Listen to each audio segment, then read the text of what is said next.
창세기 6장 3절에서 4절까지 말씀을 다 같이 읽겠습니다. 다 같이요. 여호와께서 이르시되 나의 영이 영원히 사람과 함께 하지 아니하리니 이는 그들이 육신이 됨이라. 그러나 그들의 날은 120년이 되리라 하시니라. 당시에 땅에는 네피림이 있었고 그 후에도 하나님의 아들들이 사람의 딸들에게로 들어와 자식을 낳았으니 그들은 용사라 고대의 명성이 있는 사람들이었더라. 아멘. 성경을 읽으면서 가장 힘들어하는 것 중에 하나가 성경의 어려운 부분입니다. 난제들이 있어요.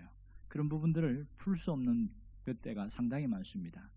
악과 고통은 왜 시작되어야 되는가? 이런 것부터 시작해서 노아 방주에는 얼마의 동물이 과연 들어갔는가?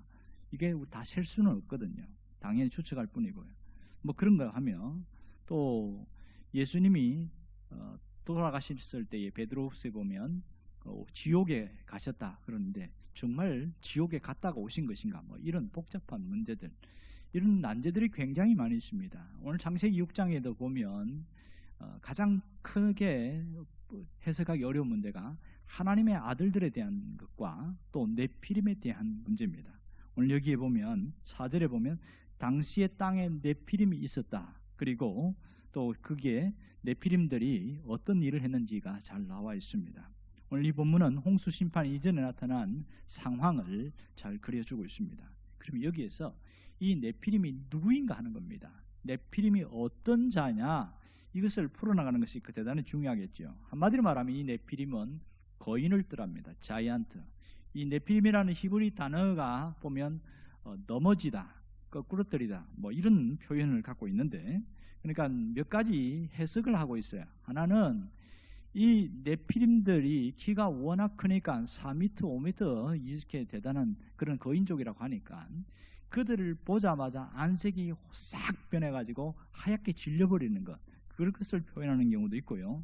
또 하나는 이 사람들이 너무 무서워서 뒤로 나자빠지는 그런 표현도 있습니다.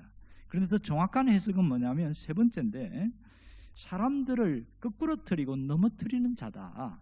그들은 상당히 수많은 사람을 쳐 죽이는 자, 이런 것으로 표현됩니다. 그래서 회방꾼, 무법자, 가해자 이런 표현이 많이 나오고 있습니다. 거대한 신체를 지닌 폭군들, 이렇게 존재하고 있어요. 그 당시에는 국가라는 것이 존재하지 않았기 때문에 이 네피림들이 그냥 무력, 힘을 써서 사람들을 그냥 조금만 기분 나쁘면 그냥 죽여버리는 그런 일들이 아주 무자비하게 만연하게 일어난 살인자들을 이렇게 표현되는 것이 맞을 수 있습니다. 자, 그러면 이 네피림들이 어떻게 태어나느냐, 이게 가장 큰 문제인데요. 여기 4절에 보면 하나님의 아들들이 사람들의 딸들에게서 자식을 낳았는데 그들이 용사였더라, 이렇게 말합니다. 용사, 네피림, 이런 같은 단어인데, 자, 여기서 지난 시간에 하나님의 아들들이 누구인가에 대해서 얘기를 한 적이 있어요. 여기에 대해서는 아직까지 결론이 난 것이 없고 의견이 굉장히 분분합니다. 그럴 수밖에 없는 게 하나님의 아들들이라는 그 히브리 단어 뜻 자체가 원래는 천사를 말하고 있어요.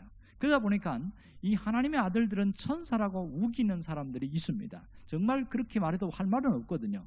그들은 어떤 천사냐? 타락한 천사들이다, 이렇게 말하면서 타락한 천사와 인간이 결혼을 해서 이 네피림, 거인을 낳았다, 이런 얘기를 하고 있어요.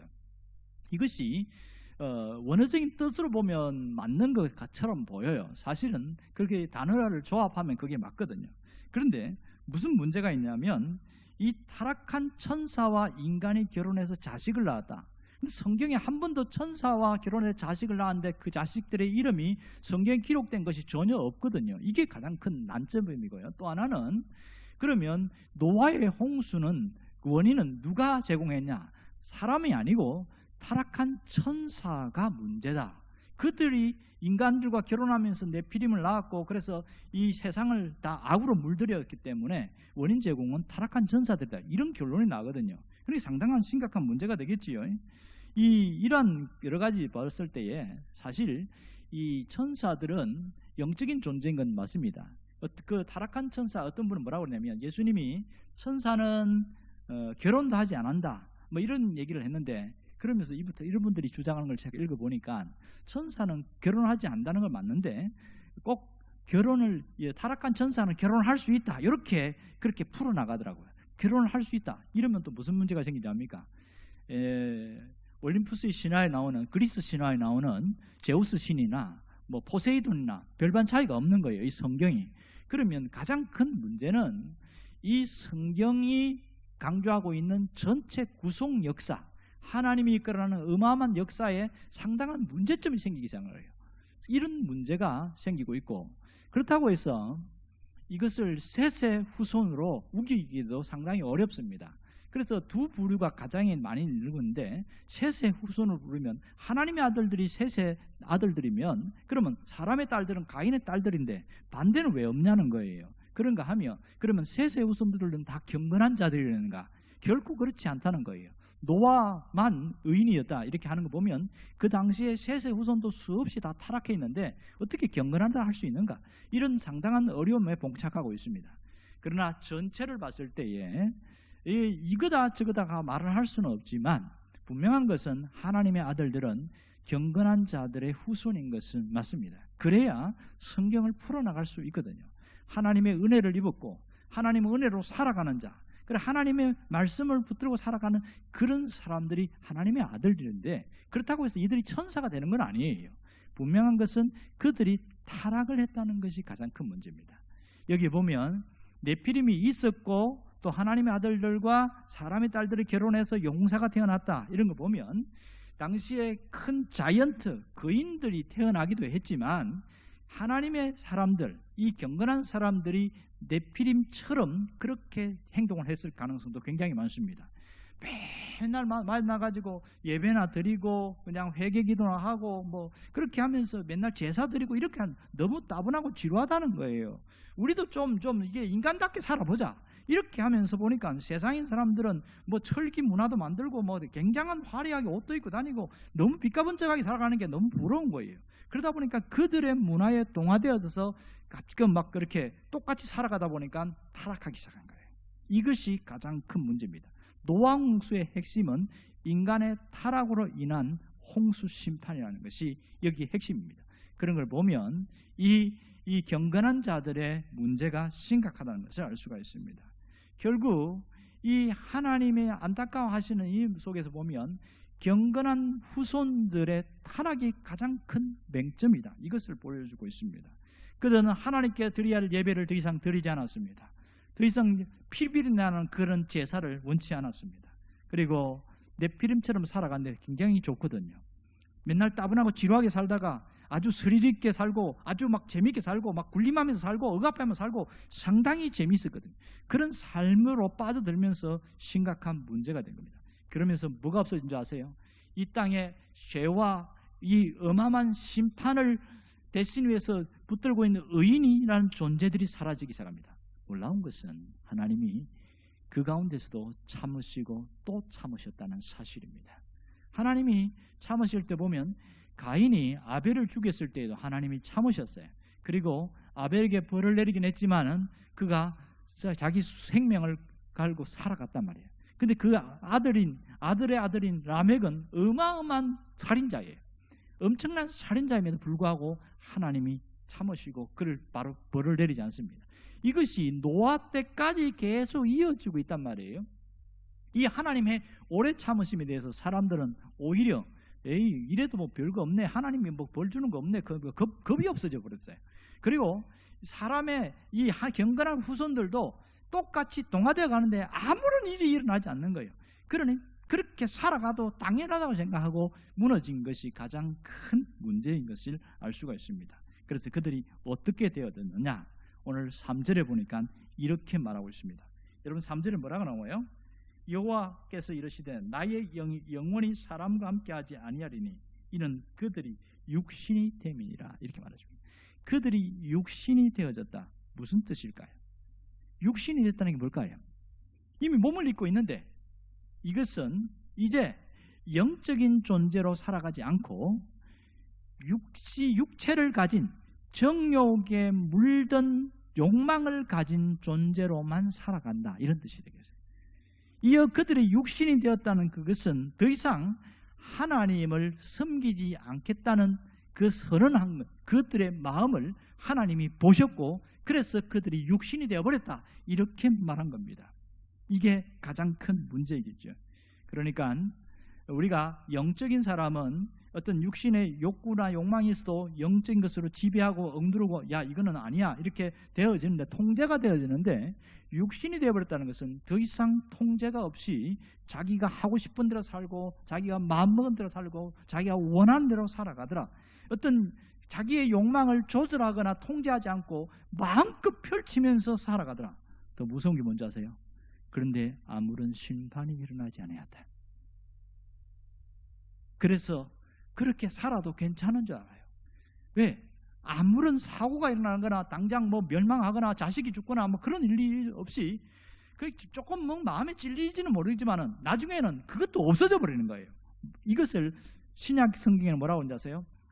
이 마음에 화인 맞았다, 불도장 맞은 사람, 감각이 없어진 사람, 이렇게 이야기를 합니다. 이렇게 문제입니다. 이게 이 안타까운 현실을 보고 있습니다. 오늘 이 현실을 보면서 그들에게 설교를 했을 때 말씀이 들어갈까 안 들어갈까요? 안 들어갑니다.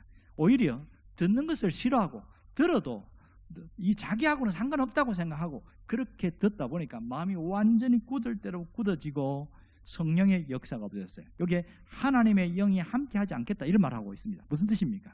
더 이상 하나님이 그들과 함께하지 않겠다는 뜻이에요. 그들과 함께하지 않겠다는 이 충격적인 이 말을 보십시오. 얼마나 충격적입니까? 하나님이 함께하지 않는데 무슨 일이 벌어집니까? 아무 일도 벌어지지 않아요. 이게 문제인 것이죠. 지금도 마찬가지 아니겠어요?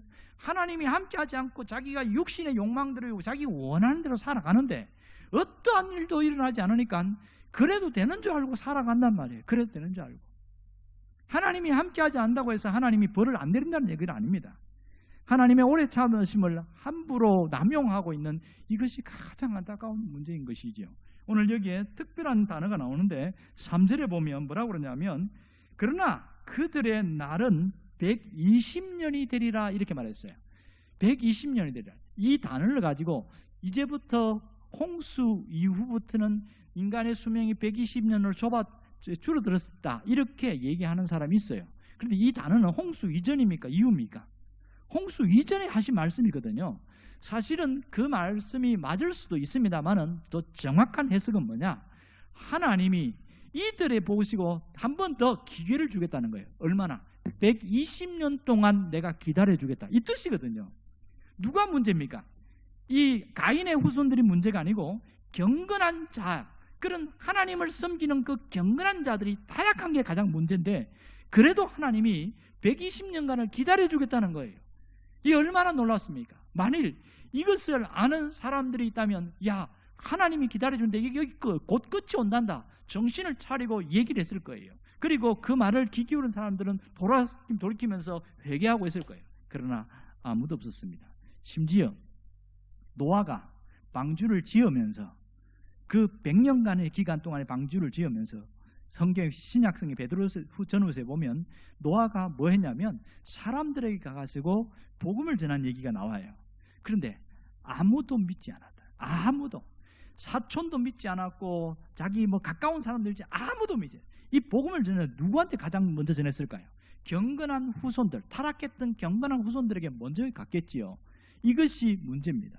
이 120년이 지나자 하나님은 급기야야 홍수 심판이 왔던 것을 오늘 우리가 보고 있습니다.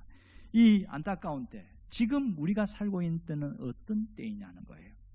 성경은 분명히 이야기합니다. 예수님이 노아의 시대와 같다. 이미 2000년 전에 노아의 시대와 같다 이렇게 얘기를 해놨어요. 그것이 지금은 더더욱 타락한 시대로 흘러가고 있고 노아의 시대에 가장 악이 무성한 그때의 모습을 우리가 지금 살아가고 있는 현실인 것을 알 수 있습니다. 마태복음 24장에 보면 노아의 시대라 같다 이러면서 예수님이 뭐라고 하냐면 그때는 뭐라고 하냐면 방주에 들어가는 날까지 그날까지 사람들이 먹고 마시고 장가들고 시집가고 있으며 이랬어요. 희한하죠. 다른 거 다 빼고 왜 꼭 결혼식 하는 걸 집어넣었을까? 예수님이. 그리고 홍수가 나서 그들을 다 멸하기까지 깨닫지 못하였으니 인자의 임함도 이와 같으리라.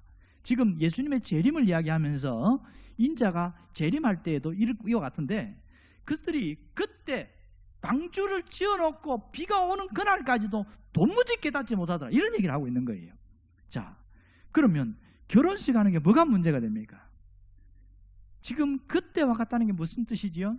사람들이, 젊은 사람들 보면 결혼식 하는 거기에 모든 것을 쏟아부어요. 얼마나 많은 돈을 다 쏟아붓는지.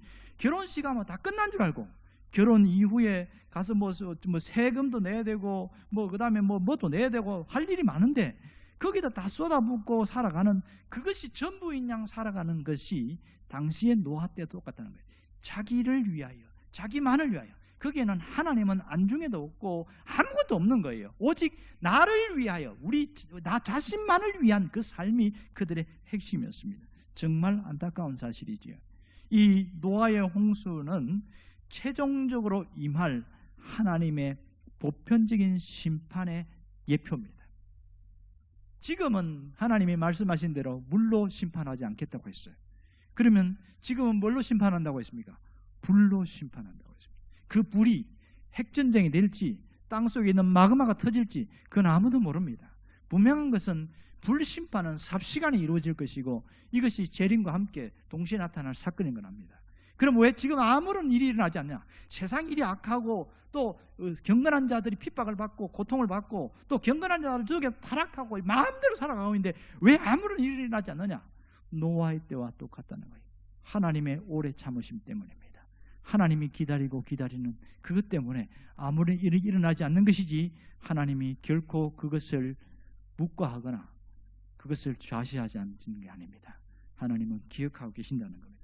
중요한 것은 여기에 경건한 자들이 더 이상 아벨의 제사를 드리기를 원치 않았다는 게 문제입니다. 그것이 지금 우리의 시대도 마찬가지예요. 경건한 신앙을 가진 사람들의 신앙이 무너지기 시작하고 있습니다. 이 코로나 바이러스 때문에 사회적 거리두기와 생활 속 거리두기는 하나님과 거리두기로 많은 사람들에게 영향을 주었습니다. 정말 편안한 걸 맛보고 나니까 이래도 괜찮구나, 이래도 하나님이 뭔가 뭐 하지 않는구나. 그래서 자기가 조금 힘들면 그냥 거리두기 하는 거예요. 하나님과 거리두기의 가장 예표가 뭡니까? 교회 안 나오는 거죠. 교회 덜 나오는 거예요. 그것이 보편화되어지고 옛날에는 마음에 찔림도 있었는데 이제는 찔림도 없어. 이런 현실이 되어버린 것이 우리의 실상입니다. 그것을 하나님이 마음 아프게 생각해요. 왜 이런 현상이 생깁니까? 노아의 때와 같은 시기이기 때문에 그렇습니다. 결국 이것이 계속 반복되어지면 무엇이 우리를 지배할까요? 육체의 욕구, 육체의 욕망이 우리를 지배해버립니다. 오늘 성경 말씀대로죠. 경건한 사람들이 이미 육체가 되어버렸다. 무슨 뜻일까요? 이미 육체가 원하는 대로, 자기가 좋아하는 대로 살아가는 그런 사람으로 바뀌어버렸다. 이것이 지금 우리의 현실입니다. 2절에 보면 충격적인 단어가 나오지요. 앞에 보면 하나님의 아들들과 사람의 딸들 빼고 그 다음에 이어진 내용 보면 아름다움을 보고 자기들이 좋아하는 모든 여자로 아내를 삼았다. 이 아름다움을 본다는 게 뭡니까? 자기 눈에 보기에 좋은 대로, 자기가 마음 가는 대로, 자기가 원하는 대로 살았다, 이 뜻이잖아요. 이 말은 무슨 말입니까? 영적인 삶을 포기했다, 이 뜻이에요. 영적인 삶을. 그러면 이 사람들이 몇 명일까요? 그 당시에 어마어마한 경건한 후손들이 있었는데 너도 나도 그렇게 다 빠져나가면서 타락해 나가는데 아무런 일이 일어나지 않았어요. 홍수 심판이 아니라 어떤 심판도 없었으니까. 그러니까 오히려 그때에 하나님 앞에 소수의 사람들이 경건하게 제사 드리고 하나님 앞에 그렇게 살아가는 사람들이 오히려 바보 취급받는 거예요. 너 왜 그렇게 살아가냐는 거예요. 그렇게 안 살아도 하나님이 심판하지 않는다는 거예요. 그것이 지금 증명해주고 있으니까. 그래서 점점 하나 둘 예배당이 텅텅 비기 시작하고 우리 식으로 얘기하면, 그리고 기도하는 사람은 기도가 무너지기 시작하고 전혀 아무런 대안이 없는데 어떠한 일도 일어나지 않는 거예요. 괜찮은 줄 알고 그렇게 살아가는 것이 가장 안타까운 겁니다. 삶이 무너지고 그럴 때 하나님이 딱 뭐라고 했냐면 내가 그들과 영원히 함께 하지 않겠다, 이렇게 말합니다. 자, 보세요.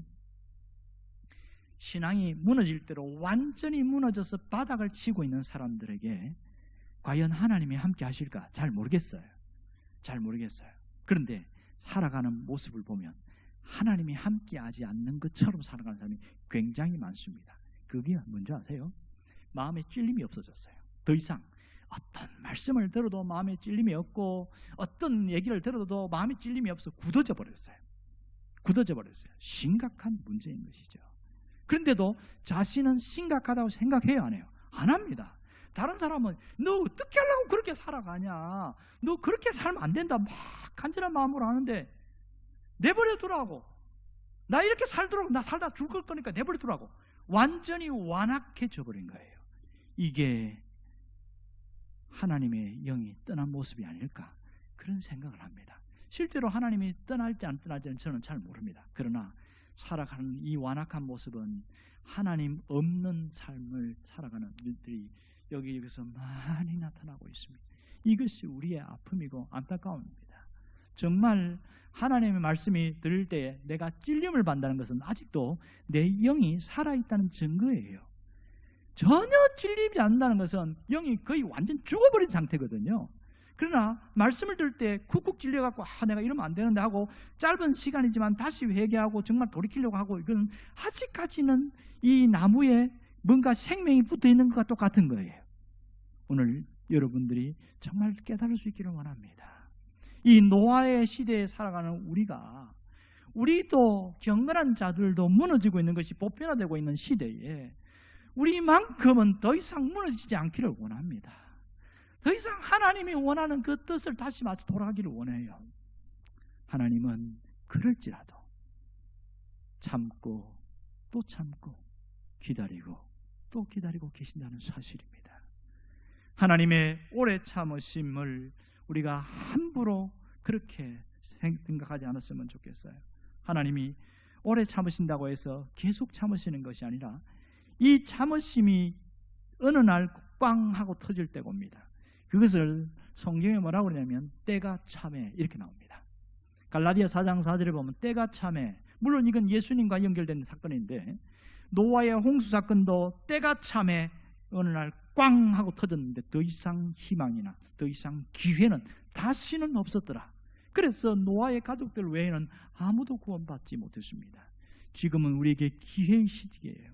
말씀을 들을 수 있는 것이 기회고 내가 돌이킬 수 있는 시간이 있는 것이 기회고 하나님 앞에 다시 회복할 수 있는 기회의 시간을 주셨단 말입니다. 하나님의 오래 참으심을 업신여기지 않기를 원합니다.